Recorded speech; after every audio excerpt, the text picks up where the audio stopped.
Le 6e ange sonna de la trompette. Et j'entendis une voix venant des 4 cornes de l'autel d'or qui est devant Dieu, et disant au 6e ange qui avait la trompette, délie les 4 anges qui sont liés sur le grand fleuve d'Euphrate. Apocalypse 9, 13, 14. Tu feras un autel pour brûler les parfums. Tu le feras de bois d'acacia. Sa longueur sera d'une coudée et sa largeur d'une coudée. Il sera carré et sa hauteur sera de 2 coudées. Tu feras des cornes qui sortiront de l'autel. Tu le couvriras d'or le dessus et les côtés, tout autour et les cornes. Et tu y feras une bordure d'or tout autour. Exode 30, 1, 3. Les cornes de l'autel de parfum, c'est le symbole de la puissance, de la protection de Dieu. Mais il y a une grosse différence entre ce qui est dit dans l'Ancienne Alliance et les propos tenus par la voix. Les paroles invitaient avant à croire en la faveur de Dieu. Mais cette fois-ci, c'est une sentence de vengeance qui tombe. Dans Ésaïe 66, notamment, il est dit « Une voix éclatante sort de la ville, une voix sort du temple, c'est la voix de l'Éternel qui paie à ses ennemis leur salaire. » Le 6e ange va sonner de la trompette après avoir reçu un ordre clair. Libérer 4 anges précis qui sont tenus liés sur l'Euphrate.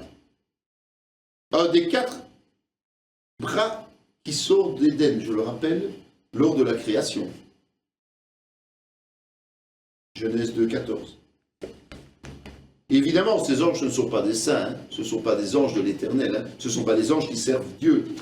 Ce sont des démons, hein, puisque les anges n'ont jamais été liés, ils ne seront jamais liés, ils sont libres, ils obéissent librement à Dieu.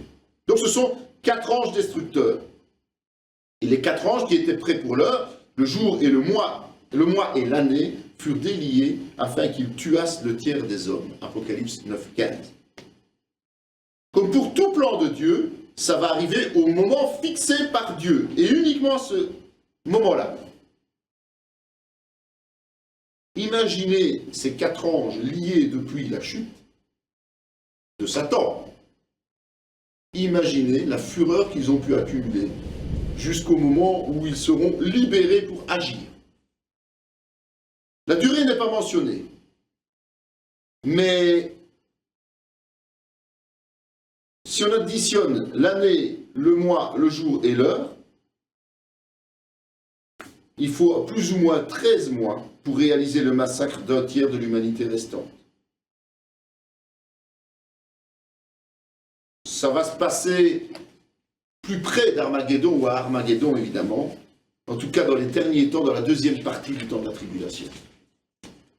Et il va y avoir une armée innombrable évidemment. Le nombre des cavaliers de l'armée était de 2 myriades. J'en entendis le nombre. Et ainsi je vis les chevaux dans la vision, et ceux qui les montaient, ayant des cuirasses, couleur de feu, d'hyacinthe et de soufre. Les têtes des chevaux étaient comme des têtes de lions, et de leur bouche il sortait du feu, de la fumée et du soufre. Le tiers des hommes fut tué par ces 3 fléaux, par le feu, par la fumée et par le soufre qui sortait de leur bouche. Car le pouvoir des chevaux était dans leur bouche et dans leur queue. Leur queue était semblable à des serpents ayant des têtes, et c'est avec elles qu'ils faisaient du mal. Apocalypse 9, 16, 19. Donc ces anges ne vont pas agir seuls. Ils seront à la tête d'une armée de, on peut estimer 200 millions de soldats, 2000 fois 1000.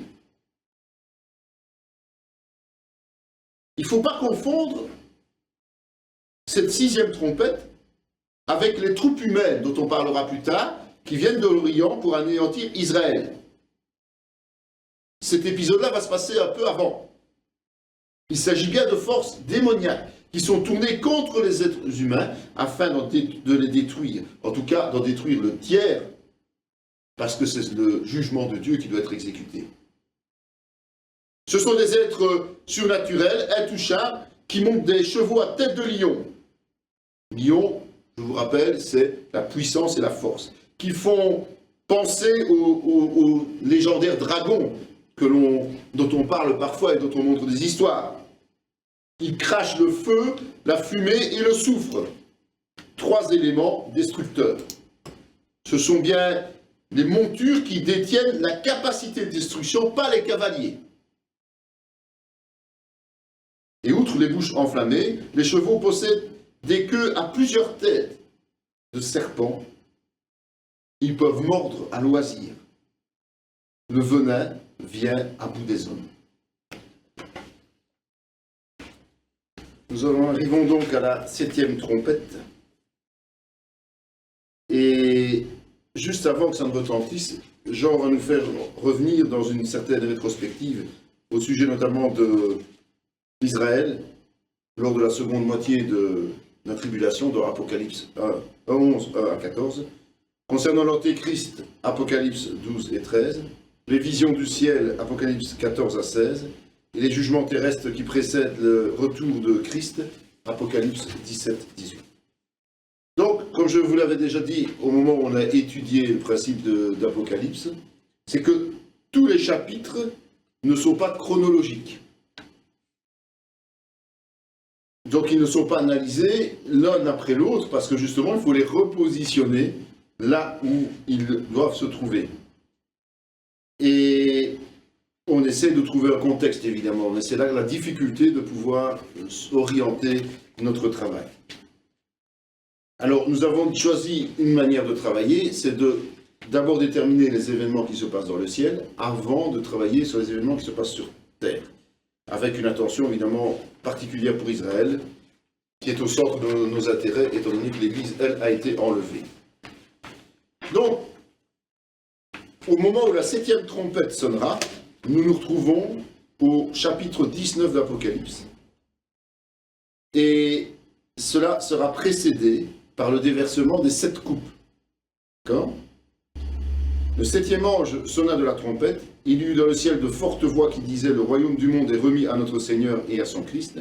Il régnera au siècle des siècles. » Les 24 vieillards qui étaient assis devant Dieu sur leur trône se prosternèrent sur leur face, et ils adorèrent Dieu, en disant « Nous te rendons grâce, Seigneur Tout-Puissant, qui est et qui était, de ce que tu as saisi ta grande puissance et pris possession de ton règne.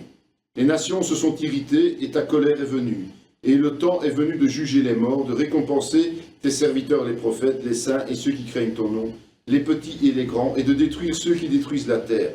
Et le temple de Dieu dans le ciel fut ouvert, et l'arche de son alliance apparut dans son temple. Et il y eut des éclairs, des voix, des tonnerres, un tremblement de terre et une forte grêle. Apocalypse 11, 15 à 19.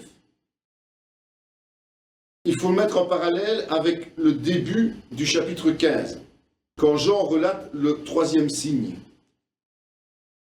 Les 2 précédents étaient la femme d'Israël, et le dragon, Satan.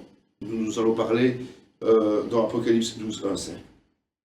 Puis je vis dans le ciel un autre signe, grand et admirable, 7 anges qui tenaient 7 fléaux, les derniers, car par eux s'accomplit la colère de Dieu. Et je vis comme une mer de verre mêlée de feu, et ceux qui avaient vaincu la bête et son image, et le nombre de son nom, debout sur la mer de verre, ayant des harpes de Dieu. Et ils chantent le cantique de Moïse, le serviteur de Dieu, et le cantique de l'agneau, en disant « Tes œuvres sont grandes et admirables, Seigneur Dieu Tout-Puissant. Tes voies sont justes et véritables, Roi des nations. Qui ne craindrait, Seigneur, et ne glorifierait ton nom? Car seul tu es saint. Et toutes les nations viendront et se prosterneront devant toi, parce que tes jugements ont été manifestés. Après cela, je regardai, et le temple du tabernacle du témoignage fut ouvert dans le ciel. » Apocalypse 15, 1, 5. Donc, ces versets-là vont nous aider à comprendre ce qu'est la 7e trompette. Au moment de la 7e trompette, le royaume de Dieu est proclamé comme étant remis à Dieu le Père et Jésus-Christ. Donc, tout a été mis sous les pieds de Jésus. C'est une proclamation céleste qui va se réaliser de manière imminente sur la terre. Et ça, Paul nous l'a prophétisé dans 1 Corinthiens 15, 25, 28, quand il a dit que tout devait effectivement être soumis à Jésus-Christ. Alors, viendra la fin. Donc la foule des martyrs, les martyrs sont issus des nations et d'Israël, on est bien d'accord, entonnent debout ce qu'on appelle le psaume de Moïse, sur la mer de verre et de feu, devant le trône. À ce moment-là, les nations, physiquement sur terre, ne sont pas encore soumises. il y a encore une dernière tâche à accomplir. Et c'est pour ça que les 7 anges tiennent les 7 derniers fléaux qui vont finaliser la colère de Dieu. Donc l'annonce officielle, c'est comme si c'était accompli, mais ce n'est pas encore accompli. On est d'accord, ça va s'accomplir. Si on en revient à l'histoire des 3 compagnons de Daniel, on se rend compte que, c'est une autre époque évidemment, mais le feu mêlé à la mer ne semble pas atteindre les martyrs. Ceux qui ont été assassinés dans leur chair attestent de cette manière-là leur appartenance à Christ. Ok ? Les 2 chants donc sont le cantique de Moïse et le cantique de l'agneau. Si on va dans l'Ancien Testament, en Exode 15, on trouve le premier, c'est un chant de victoire et de reconnaissance pour le salut. Donc c'est bien un cantique qui existe, c'est un psaume de Moïse qui existe et que l'on trouve dans Exode 15. Mais il y en a aussi un autre qui se trouve dans Deutéronome 32. Ce sont 2 psaumes de Moïse qui sont fort similaires, donc que l'on prenne l'un ou l'autre, il n'y a pas beaucoup de différence. Et ce sont des psaumes qui sont considérés comme des paroles prophétiques au sujet d'Israël pour la fin des temps.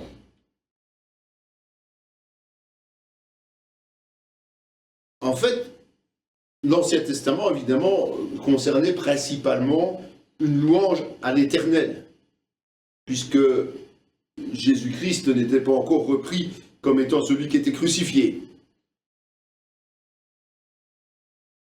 Et c'est ce cantique-là, en tout cas fortement similaire, que les 4 êtres vivants et les 24 vieillards vont entonner au moment de l'ouverture par l'agneau du livre scellé. Dans Apocalypse 5, 8, 10. Donc là, on ne dit pas c'est le psaume de Moïse, mais les paroles qui sont reprises se retrouvent dans l'Ancien Testament, dans les 2 passages que j'ai cités. Le temple du tabernacle du témoignage, évidemment, c'est aussi une vue céleste. D'accord ? Il est fait allusion à l'Arche de l'Alliance qui contient les tables de la loi, et cette Arche de l'Alliance était placée dans le Saint des Saints. Et les 7 anges qui tenaient les 7 fléaux sortirent du temple, revêtus de lin pur, éclatant, et ayant des ceintures d'or autour de la poitrine. Apocalypse 15, 6. Je le déclare à quiconque entend les paroles de la prophétie de ce livre. Si quelqu'un y ajoute quelque chose, Dieu le frappera des fléaux décrits dans ce livre. Et si quelqu'un retranche quelque chose des paroles du livre de cette prophétie, Dieu retranchera sa part de l'arbre de vie et de la ville sainte décrits dans ce livre. Apocalypse 22, 18, 19. Donc les anges sortent du lieu très saint. Ça veut dire que, symboliquement, c'est Dieu qui donne instruction directement pour les derniers jugements. Donc les fléaux qui découlent des coupes. Le temps est venu pour l'humanité de rendre des comptes. Des comptes à cause de sa rébellion. Rébellion menée à son paroxysme par l'Antéchrist, le faux prophète et Satan. On voit que ces anges sont revêtus de la tunique des sacrificateurs. Mais ce qui est particulier par rapport à l'Ancien Testament, c'est qu'ils ont des ceintures d'or et pas des ceintures de lin. L'or va donner une dimension divine à leurs actes. Et l'un des 4 êtres vivants donna aux 7 anges 7 coupes d'or, pleines de la colère de Dieu qui vit au siècle des siècles. Apocalypse 15, 7. Donc le rôle des 4 êtres vivants est mal défini, mais on les voit souvent intervenir, et on voit que l'un d'entre eux est chargé de remettre notamment les coupes d'or aux 7 anges. Et ces coupes contiennent toute la colère de Dieu. Et le temple fut rempli de fumée à cause de la gloire de Dieu et de sa puissance, et personne ne pouvait entrer dans le temple jusqu'à ce que les 7 fléaux des 7 anges fussent accomplis. Apocalypse 15. Quand Dieu entrait dans le tabernacle, ou bien dans le temple, il est dit dans la parole que celui-ci se remplissait de fumée, preuve de son rayonnement de gloire, et à ce moment-là, nul ne pouvait y entrer. Il suffit de prendre des passages comme Nombre 40, 34, 35 ou 1 Roi 10, 11. 8, 10, 11, pardon. Et donc l'accès de ce temple ne sera possible que lorsque la terre sera soumise à l'autorité de Christ après son retour en gloire qui coïncide avec le dernier fléau. Dans Jérémie 46, versets 4 à 10, eh bien, on voit une prophétie qui est fort semblable à ce que nous avons déjà vu. La raison du déferlement de violence, c'est le fruit du comportement rebelle contre Dieu. Tôt ou tard, il se venge des exactions. Il ne faut pas croire qu'une faute vis-à-vis de Dieu reste éternellement impunie. Jérémie donnait déjà sa prophétie autour du fleuve Euphrate. Là où sont déliés les 4 anges destructeurs. Et il parlait déjà des cavaliers pour assouvir sa vengeance contre les hommes rebelles. Et pourtant, il y a un phénomène particulier. C'est que les hommes s'obstinent encore.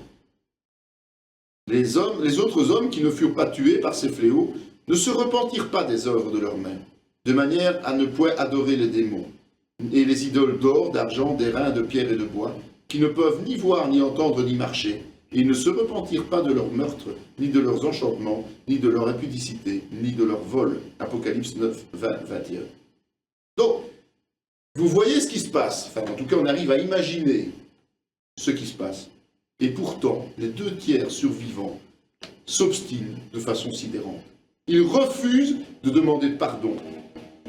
Ils refusent de se détourner de l'idolâtrie, des meurtres, de la sorcellerie, sous influence des drogues, de l'impudicité et du vol. Dans Romains 1, 24, 32, Paul justement dit que Dieu les a livrés à l'impureté, parce que c'est leur cœur qui les a séduits, et c'est eux qui choisissent obstinément de servir les démons à la place de Dieu, même si, en apparence, ils font preuve de piété. L'impiété, l'iniquité, s'adonner à l'idolâtrie, quelle qu'elle soit, provoque la jalousie de Dieu, et les conséquences sont terribles pour ceux qui s'adonnent à une telle abomination. Mais les hommes méchants et imposteurs avanceront toujours plus dans le mal, égarant les autres et égarés eux-mêmes. 2 Timothée 3, 13. Quels que soient les avertissements, ceux qui sont réellement iniques s'en moquent et continuent à se pervertir jusqu'au point de non-retour. C'est évidemment ce qui va se passer très peu de temps avant le retour en gloire de Christ. Tout est en place pour que la 7e trompette retentisse. Mais Dieu en a décidé autrement. Il va mettre un intermède entre la 6e et la 7e trompette. Il va faire intervenir d'autres personnages, et notamment un ange puissant. Je vis un ange puissant qui descendait du ciel, enveloppé d'une nuée. Au-dessus de sa tête était l'arc-en-ciel, et son visage était comme le soleil, et ses pieds comme des colonnes de feu. Il tenait dans sa main un petit livre ouvert, il posa son pied droit sur la mer, et son pied gauche sur la terre, et il cria d'une voix forte comme rugit un lion. Apocalypse 10, 1, 3. Est-ce le Fils de Dieu? Ce qu'on sait, c'est que cet ange est fidèle à Dieu. Ça, il n'y a aucun doute. Son visage est étincelant comme le soleil. Et il est investi d'une grande autorité. Il a une voix forte comme un rugissement et des tonnerres. Et il est différent des 7 anges trompettistes. Dans Matthieu 17, 2, il est dit « Il fut transfiguré devant eux, son visage resplendit comme le soleil, et ses vêtements devinrent blancs comme la lumière. » Dans Apocalypse 1, 13, 16, il est dit « Et au milieu des 7 chandeliers, quelqu'un qui ressemblait à un fils d'homme, vêtu d'une longue robe, ayant une ceinture d'or sur la poitrine, Sa tête et ses cheveux étant blancs comme de la laine blanche, comme de la neige. Ses yeux étaient comme une flamme de feu. Ses pieds étaient semblables à de l'airain ardent, comme s'il eût été embrasé dans une fournaise. Et sa voix était comme le bruit de grandes eaux. Il avait dans sa main droite 7 étoiles. De sa bouche sortait une épée aiguë à 2 tranchants, et son visage était comme le soleil lorsqu'il brille dans sa force. Cet ange, la description de cet ange est assez semblable à celle donnée de Christ lorsqu'il fut transfiguré et lorsqu'il est apparu à Jean pour lui ordonner d'écrire aux 7 églises. L'ange de l'Éternel lui apparut dans une flamme de feu au milieu d'un buisson. Moïse regarda, et voici, le buisson était tout en feu, et le buisson ne se consumait point. Exode 3, 2. Et Manoach dit à l'ange de l'Éternel, « Quel est ton nom, afin que nous te rendions gloire quand ta parole s'accomplira ?» L'ange de l'Éternel lui répondit, « Pourquoi demandes-tu mon nom? Il est merveilleux. » Juge 13, 17, 18. Cette description nous fait aussi penser à l'ange de l'Éternel qui est intervenu plusieurs fois dans l'Ancien Testament. Il n'a jamais révélé réellement son identité, mais il est pressenti comme étant le Fils de Dieu en personne. Nous savons que l'arc-en-ciel est, pour les croyants, le signe de l'alliance de Dieu. Rappelez-vous, c'est après le déluge que Dieu a fait apparaître cet arc-en-ciel dans le ciel. Le fait que celui-ci se trouve au-dessus de l'ange démontre qu'à ce moment précis, Dieu veut rappeler à ceux qu'il a scellés par son esprit qu'il demeure maître de la situation et fidèle à ceux qu'il aime. Tout lieu que foulera la plante de votre pied sera à vous. Deutéronome 11, 24. Jésus s'étant approché de leur parla ainsi, tout pouvoir m'était donné dans le ciel et sur la terre. Donc, c'est clair que, en écho à la promesse faite au peuple élu, l'ange pose ses pieds ardents sur la terre et sur la mer, comme pour rappeler qu'il en détient tout pouvoir. Même si, pour un temps, il a laissé Satan sévir en toute liberté. Il est porteur de nouvelles, et ces nouvelles sont écrites dans un petit livre. Est-ce que ce ne serait pas celui des 7 sceaux qu'il fut seul le digne d'ouvrir pour laisser apparaître la globalité des jugements de Dieu sur la création de la fin des temps? Son rugissement est comme celui d'une lionne, il rugit comme des lionceaux, il gronde et saisit la proie, il l'emporte et personne ne vient au secours. En ce jour, il y aura près de lui un mugissement comme celui d'une tempête sur mer. En regardant la terre, on ne verra que ténèbres avec des alternatives d'angoisse et d'espérance. Au ciel, l'obscurité régnera. Ésaïe 5, 29, 30. C'est de l'Éternel des armées que viendra le châtiment avec des tonnerres, des tremblements de terre et un bruit formidable, avec l'ouragan et la tempête et avec la flamme d'un feu dévorant. Ésaïe 29, 6. Ésaïe décrit les moments là qui précèdent le retour de Christ en gloire. Et il précise, comme beaucoup d'autres prophéties, les terribles mugissements spécifiques au lion. Un lion en colère. Il décrit aussi les tonnerres dont il est question dans les versets d'Apocalypse, accompagnés des nombreux fléaux qui sont déjà révélés. Il y a 7 tonnerres.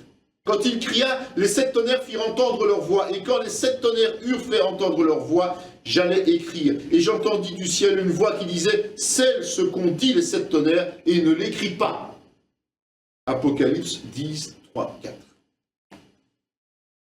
Essayons d'imaginer un instant le bruit infernal qui va régner sur terre à ce moment-là. L'ange puissant hurle comme un lion et 7 tonnerres lui emboîtent le pas. Alors déjà, on a le tonnerre ici. Il y a parfois où on se pose des questions. Lorsqu'on est en montagne et qu'on entend le tonnerre, c'est encore plus effrayant. Ici, il y en a 7 en plus du rugissement du lion. Donc, ça ne doit pas être mal. Dieu tonne avec sa voix d'une manière merveilleuse, il fait de grandes choses et nous ne comprenons pas. Job 37, 5. Et je sais que cet homme, s'il se fût dans son corps ou sans son corps, je ne sais, Dieu le sait, fut enlevé dans le paradis et qu'il entendit des paroles ineffables qu'il n'est pas permis à un homme d'exprimer. 2 Corinthiens 12, 3, 4. Ce que Jean entend de la bouche des tonnerres concerne uniquement le ciel quelque part. Il ne peut pas nous le révéler à nous. Il ne peut pas transcrire ces informations. De toute façon, on ne serait pas capable de comprendre. Donc, la révélation de Dieu est limitée. Même si on a énormément d'informations, elle est quand même limitée. Et ce que ces tonnerres disent, même si ça retentit sur la terre au moment de la tribulation, nous ne pouvons pas le connaître maintenant.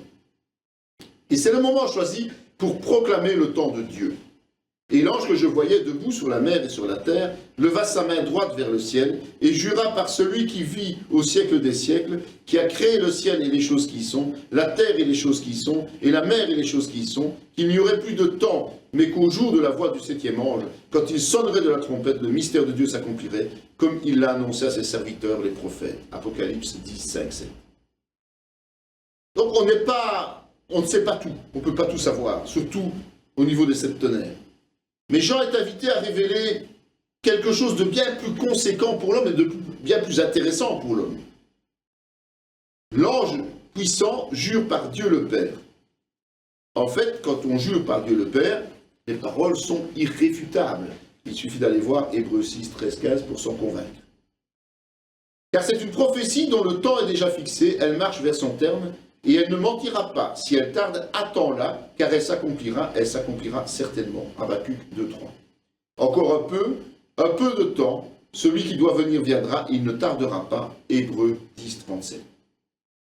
Après une attente de plusieurs millénaires, le temps de Dieu est imminent à ce moment-là. Il surviendra au retentissement de la septième trompette. Et là, le mystère de Dieu va s'accomplir. Mais quel est le mystère de Dieu? Un mystère, c'est quelque chose de caché. La définition du mystère. Et seuls ceux qui ont été révélés aujourd'hui sont connus. Lequel, par exemple, l'incarnation du Fils de Dieu, la rédemption, l'Église, l'enlèvement, l'iniquité. Tout ça, ça nous a été révélé, on a des versets bibliques qui nous le révèlent. Il ne se fera ni tort ni dommage sur toute la montagne sainte, car la terre sera remplie de la connaissance de l'Éternel, Ésaïe 11, 9. Car nous connaissons en partie, nous prophétisons en partie, mais quand ce qui est parfait sera venu, ce qui est partiel disparaîtra. Lorsque j'étais enfant, je parlais comme un enfant, je pensais comme un enfant, je raisonnais comme un enfant. Lorsque je suis devenu un homme, j'ai fait disparaître ce qui était de l'enfant. Aujourd'hui, nous voyons au moyen d'un miroir, d'une manière obscure, mais alors nous verrons face à face. Aujourd'hui, je connais en partie, mais alors je connaîtrai comme j'ai connu. 1 Corinthiens 13, 9, 12. En fait, les sept tonnerres ont certainement prononcé cette révélation.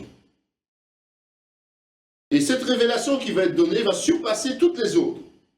Elle va accomplir toutes celles qui ont déjà eu lieu. Tout le monde verra enfin.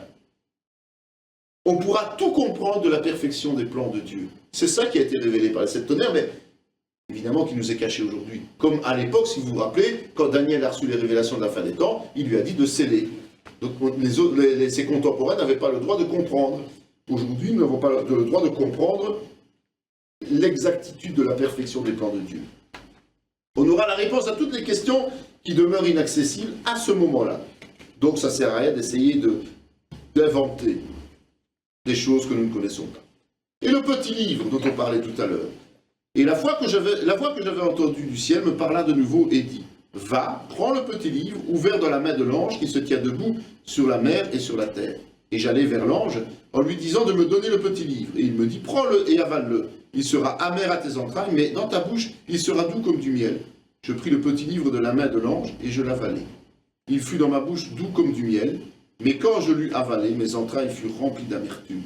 Apocalypse 10, 8, 10. Ce livre est plus que certainement, ou probablement, celui aux sept sceaux. Ça se confirme parce que Jean doit l'avaler. Ce livre, d'apparence, semble doux comme le miel. Mais finalement, quand on l'avale, quand on le vit quelque part, il laisse un goût d'amertume dans le système digestif. Un peu comme le brûlant, là, qui est causé par l'acidité de l'estomac. Je regardais, voici une main était tendue vers moi, et elle tenait un livre en rouleau. le déploya devant moi, il y était écrit, en dedans et en dehors, des lamentations, des plaintes, des gémissements y étaient écrits. Il me dit, fils de l'homme, mange ce que tu trouves, mange ce rouleau, et va, parle à la maison d'Israël. J'ouvris la bouche, et il me fit manger ce rouleau. Il me dit, fils de l'homme, nourris ton ventre et remplis tes entrailles de ce rouleau que je te donne. Je le mangeai, et il fut dans ma bouche doux comme du miel. Et il me dit, fils de l'homme, va vers la maison d'Israël, et dis-leur mes paroles. Ézéchiel 2, 9 à 3, 4. Ézéchiel a dû faire exactement la même chose, mais manifestement sa digestion n'a pas posé de problème. Puis on me dit, il faut que tu prophétises de nouveau sur beaucoup de peuples, de nations, de langues et de rois. Apocalypse 10, 11. Donc, la différence entre les deux épisodes d'Ézéchiel et de Jean, elle est quand même importante. Ils ont dû prophétiser tous les deux, ok, ça c'est le point commun, ce qu'ils ont reçu d'intégrer dans le livre. Ézéchiel devait s'adresser uniquement au peuple élu, Jean, lui, prophétise au monde ce que Dieu leur réserve comme jugement. Donc, Ézéchiel devait annoncer les jugements au peuple d'Israël, et Jean doit l'annoncer au monde entier. C'est la condamnation des hommes. Et évidemment, dire aux gens qu'ils sont condamnés, sans plus aucun recours possible, c'est quand même amer. Hein. Ou alors, il ne faut pas aimer l'homme. Et voilà. Ézéchiel savait qu'en annonçant cela, son peuple avait quand même une destinée de restauration. Ce n'est pas la même chose. C'est pour ça que le livre n'était pas amer à ce moment-là au niveau de la digestion. N'oublions quand même pas que le prophète doit s'identifier à son message. Et donc, Jean devait subir les conséquences de ce message. Les événements qui sont annoncés se déroulent sur terre. On le verra par la suite. C'est Israël et le monde sous la férule de l'Antéchrist.